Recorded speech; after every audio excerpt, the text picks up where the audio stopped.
Greetings to you all. Grace and peace to each of you in the name of our Lord Jesus Christ. On behalf of the St. Mark's Healthy Church team, we're happy to announce that it's time to begin reopening our doors, beginning with in-person worship. I know for some of you this feels long past due. So first wanted to thank each of you for your patience as we all continue the journey through this season of challenge and change.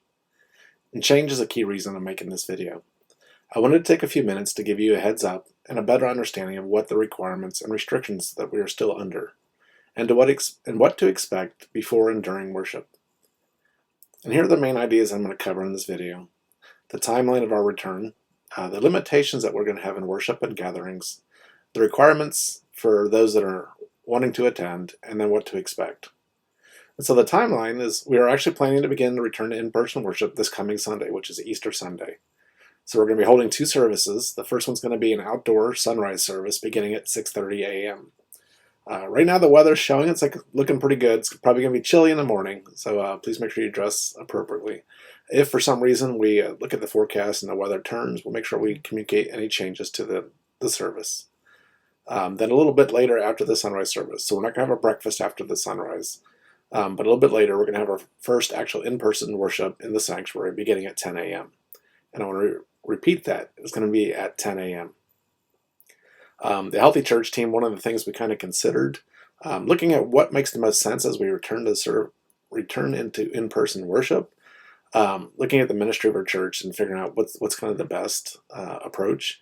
And since right now the numbers were kind of low before COVID, and all the other restrictions we have, and we still feel that not everyone's going to be comfortable coming back, we're going to go to a single service upon return, and it's going to be at 10 a.m. 10 a.m. on Sundays. So we're not going to have 8:30, we're not going to have 11. It's actually going to be one service at 10 a.m. And hopefully, the other thing is, if you remember, it happened kind of during the COVID period, we became a part of a 2-point charge. So Pastor Manu also serves a second charge. And so we're hoping that the 10 a.m. start time will fit the needs of both churches. So it gives him time to prepare for as he transitions over to the other church and does the services after ours. And so that's going to be kind of the plan going forward. And then what we would be looking at doing is, after about a month of being back in and trying this out, make sure we get all the kinks worked out, then we're also going to phase back in Sunday school. And so, like I said, about a month later, the Healthy Church team is going to reevaluate how the process has been going and, make any adjustments that we need to make. And then at that time decide, are we ready to go ahead and move forward to the next stage of offering Sunday school in person. So what the plan will be then is that we'll have the 10 o'clock worship, and then Sunday school would actually follow the 10 o'clock worship service. This is similar to something we did years ago that would allow us to carry on some of the message that we heard at the worship service, that we can continue discussing that during Sunday school, or if we already had lessons planned, we'll continue with those as well. And then again, some of this, other ministries we're looking at, and then we'll be kind of phasing back in as we see how it goes with Sunday school and the worship service. We'll be like opening up the food pantry again, looking at holding another great giveaway. Do we move forward with the craft fair and maybe even a fall festival, or a combination of the two, that we do a craft fair and a fall festival? And these are all decisions that we're still going to make as we look at how things are progressing, both within the church and then also within the state requirements, and also within the Virginia Conference and the United Methodist Church. And these are the ones that are kind of putting forth the guidelines that we must follow along with. So moving on to that, let's go on to the limitations that we're going to have in worship. And so this is something I need to make very clear, that unfortunately, even though we're kind of coming back, things are still not going to be normal. That's just going to be the first thing that you just need to be prepared for. It's just we're not able to do all the things we used to do. We still hope for that time to come, hopefully in the near future. But so right now, first and foremost, masks are going to be required to worship. So everyone except for the children 2 and under, I guess the guidelines of the health professionals are that masks are not good for children under 2. So, but everyone above the age of 2 is expected to wear masks in order to participate in worship. We're still not allowed to sing, unfortunately, at least indoors. We can actually do some singing, but limited amount of singing at the outdoor service. And so we'll have some of that for sunrise, but we will not be able to sing while we're inside the building. There's not going to be any time for coffee or fellowship time. They're actually asking you to limit the amount of restroom usage and we're not allowed to have handshakes or hugging that we used to do, or our meet and greet time. We're still not going to be able to do those things. Likewise, we're going to be emailing out the bulletin that'll be used on Sunday, and I think the plan is to get that out by Fridays, or Friday afternoons. Obviously, or latest would be Saturday, but I think generally the plan is to get it on Fridays. And so if you want to print a copy and bring it with you, if you want to look at it on your phone, but also it's important to remember that we're actually going to project a lot of the order of worship up on the screens that'll be in the sanctuary. So, and one way we might actually be phasing out bulletins in the long run, just saving on paper and printing costs and everything else. So, we are actually allowed to do communion in person now. It's still going to be using the prepackaged elements. We're not going to have the normal bread and a cup that we'd be sharing. We would have the individual ones that you'll pick up, and we'll cover that a little bit later. And then just also to make sure everyone's comfortable, this is still going to be a time we're still going to record all our worship services, and we're going to have them posted online. We're actually looking at, can we do live streaming? So if people, maybe you're sick or whatever, just can't make it, you'll still be able to tune in on the internet and watch the service live. We're still working out the kinks on that, getting it set up, but that's something hopefully we'll have available as well. So if you're not comfortable yet returning, you still have the options to be able to see the worship. Hopefully in the long run it'll be at the same time we're doing worship, but at the very minimum, it'll be available online that you can watch. The other thing that we need to let you know is, so we do have approval now to do limited childcare during worship. Right now, we're going to hold off offering that just yet until we get the regular portion of worship worked out, and then we will consider offering the childcare on a limited basis. And that'll be something that requires signing up for, so we know in advance. So that's kind of the generals about the rules, I guess, or the guidelines that we have to follow. But let me go ahead and talk a little bit about what we're going to be asking of the attendees. And this is both visitors and the church members, and even the volunteers that are helping during the worship service. First and foremost is, if you're feeling ill, we're just going to ask that you stay home. It's one of those things, it's probably a better safe than sorry thing. We hate that this is kind of the time we're at now, but I guess even before COVID, that was kind of the general polite thing to do, that if you're not feeling well, it's probably just safer to stay, even if it's not COVID or whatever. It's still just better not to share that with others. You are going to be expected to wear a mask when you're indoor the entire time. And technically, they even want you putting it on as soon as you're getting out of your car and to walk in the building, and then all the way till you get back into your car. They're still imposing the 6-foot social distancing. And then there's another part that we're going to be asking everybody to do, and this is something I'm going to include in the email that I send this video out in, is we're asking everybody to do their own little self-check at home prior to coming to worship. And generally what we're going to do is, I'm going to email, and it's a PDF form that you can fill out, and it's just like your self-check, and it's talking about your temperature and where you've traveled and all that, the kind of basic stuff that everyone's been going through over the last year. And then you need to email that to the Pastor Manu, and you can see his email address right here at the bottom. And then we're asking to do that before 9 a.m. on Saturday, and that's just part of one of the things we have to do is kind of plan out who all is coming, and then how we can arrange everybody to make sure we keep our social distancing.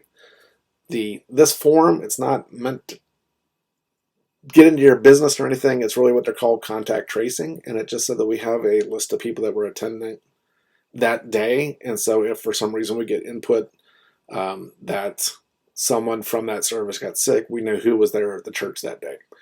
And this is something that you email it to Pastor Manu, and he's the only one that sees it. He's just going to give us a list of the ones he's received. We're not going to see the information on it, just like, who was there as we do our little check-ins, and we'll explain that as we go through what to expect on the day of worship.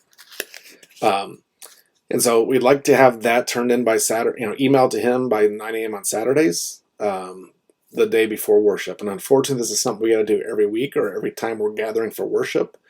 We would have to do that form beforehand. The other thing that's going to help out is that everyone needs, I guess to the extent we can, get everyone to register in advance that they're going to come to worship. We know this is kind of a pain in the butt to have to do, but again, it's going to help us prepare in advance. This is some work we're going to have to do on Saturdays before the Sunday of worship. And so we actually have a website. I'm going to provide the link down below, and it's going to be in the email as well that I'm sending this out with. That's going to take you to a website where you can register, and it should just be a really quick registration. It should take like a minute or less once you get in there. And we're going to also try putting the links on our church website in case for some reason you lose this email or you just forget what it is, so that it's easily accessible. Additionally, we're also try putting a copy of that health acknowledgement form on the internet as well on the church website. It's also available through the conference website if you ever need to do that as well. And then what's going to happen, so, we're also asking for you to register by 9 a.m. on Saturdays, so that we can, again, better prepare, because we're going to meet on Saturday mornings to kind of lay out how we're going to go about seating people, to make sure that we can safely seat everybody into the sanctuary at the same time for worship. And the more people get to register, the easier that makes it to prepare. Hopefully we'll have at least a little bit of flexibility that if we have people show up, especially like guests that show up, that we can still fit them in safely. So, but the more people that register in advance, the helps us out a lot. So we're just asking everybody to do that. So when you pull in, we're also asking you that you, even in the parking lot, you're supposed to keep the 6-foot distancing. And if someone is parked next to you and gets out, let's say you're on the same sides, just let them get out first or whatever, and get the proper distance away before you get out of your vehicle. And then likewise, the guidelines suggest that you put your mask on before you get out of your vehicle and then leave it on so you get back into your vehicle. So kind of leading into what to expect on the day worship. So let's pretend like we're just driving in. And so you pull into the parking lot and you're going to pull in a spot. And we're actually going to have some greeters out in the parking lot. But first thing is, like, when you get out of the car, that's, like we discovered, put your mask on. If there happens to be someone else is getting out of their car that's kind of really close by, just let them kind of move on their way. And ask people not to dilly-dally. Just kind of move out so people can get on in. And we're going to have like a little check-in station that's going to be outside. And so we're going to have a greeter out there just to say hello to everybody. It's been a while since we've seen each other, or at least a lot of us. And just kind of check through and make sure that, you've either registered already, if you have the health acknowledgement form turned in. And if you haven't done that, or it's like a visitor didn't even know about it, we're going to have some forms available at the check-in station, and we'll go ahead and through the questions and do your temperature check and all that as well. Right there before we allow you actually into the building. And this is just something that's one of these requirements that we have to follow.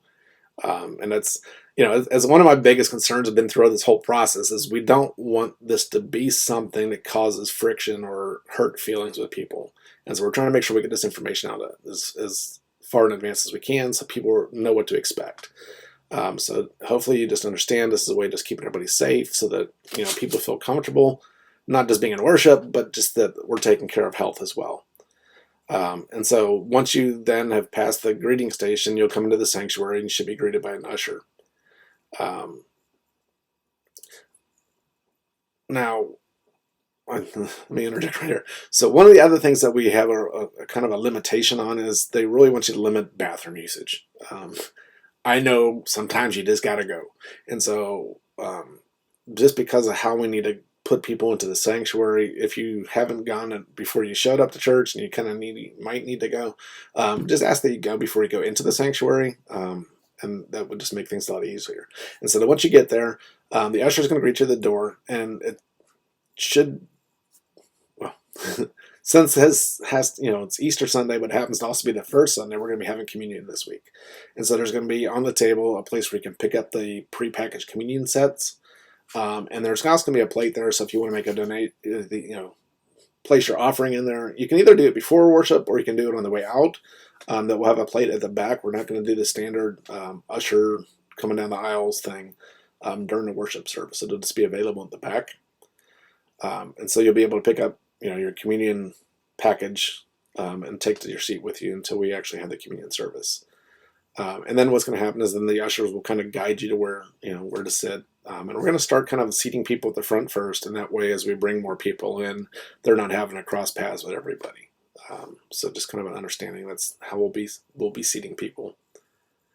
And just a reminder, we're not also going to pass out bulletins, but we will email them out. We'll also have all the information up on the front monitors in the sanctuary.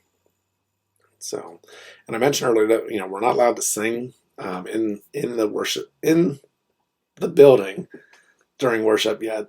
And so while we may still play music, excuse me, while we may play music or we may play worship videos, um, sometimes you just get that urge to want to sing. They do say humming is permitted, so if you feel so inclined, you're welcome to do that as well. But we're not allowed to do full-on singing. So the communion. So again, this is something they've kind of opened up recently, that we can also now do communion in the sanctuary. This used to be something we could pass out the elements in the sanctuary, but you had to take it out to your car or take it home to take the communion. But they're actually allowing it, for that very brief time during the worship service. And so as directed by the pastor, when we're going through that portion of communion, you'll be able to lower your mask, take the elements, and then they want you to put the mask back on immediately. And then we're going to have a trash can in the back, so on your way out, if you want to deposit the trash into the trash can, that'd be awesome. So, and then as the service ends and the pastor offers the benediction, then we're going to kind of have the ushers, well, probably hopefully one usher directing people just out, and again, kind of the opposite direction. So we'll start with the people in the back and let the people in the back head out of the sanctuary first. And just because of that limitation, they don't want people gathering, we're just going to ask when the service is over that people head on out the building. And so that way others can follow out the door as well. And I do know that sometimes, some of us have not seen each other in probably almost a year now. And so there's going to want this opportunity to kind of really catch up with people. And so we're going to ask that make sure you go out to the parking lot and maintain your social distancing out there. But I think if you want to catch up with people outside, it is supposed to be a beautiful day that day. So that may, lean to providing that opportunity as well. But again, we're just going to ask you to make sure you take it outside. And, as you're getting back in your cars, make sure that if someone else is right there, that you still keep the social distancing. So go ahead and let them get in their car first before you try to get in yours. So hopefully that's just kind of an introduction of what you're going to expect. We'll try to send out any more information as it comes available. And so hopefully this helps. And again, I just want to say on behalf of the St. Mark's Healthy Church team, I thank everybody for your patience and your faithfulness. I mean, it's been a long time since we've been together in person. And I really pray God's blessings upon each of you. And we'll see you guys soon. Bye.